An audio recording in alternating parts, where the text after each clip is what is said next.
चतानी सरे आम लेला कैसे बा हो लगे आके खुले आम लेला दे बाधे रही टीता माम लेला न टाइम वेस्ट करो टेस्ट अभी टट के है गा अरे टट के है गा तनी देखी जरा आवा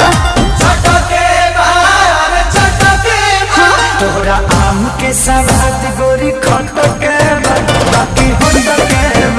तोरा आम के सवाद बड़ी खट के बाकी हट के तनी चिखा ना दो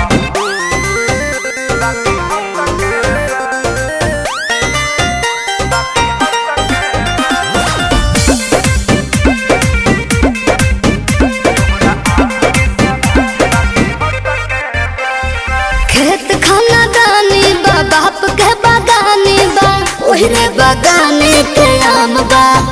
ले लो भर झोरा सस्ते ही दाम बा बात राइट बा एक बाइट में लोग के पता तो चलिए जाए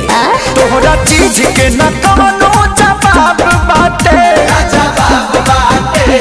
हिसाब बाटे चलो तहरा खाती दू चार पैसा घट के बा अरे घट के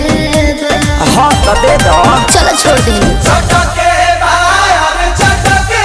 अरे तोरा आम के सवाद गोरी खट के बाकी होट के अच्छा आम के सवाद बड़ी खट के बाकी हट के कौन छुछुर लागत रे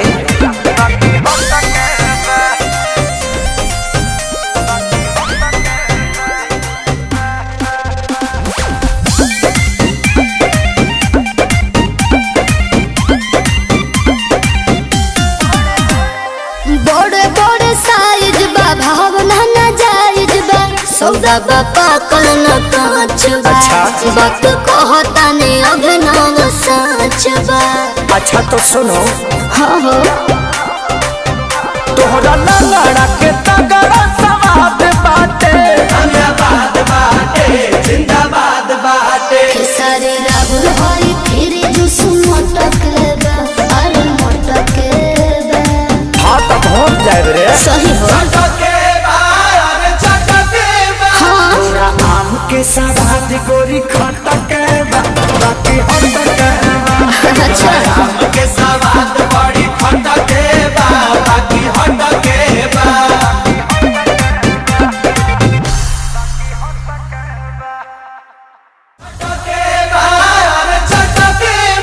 तोरा आम के सवाद गोरी खट के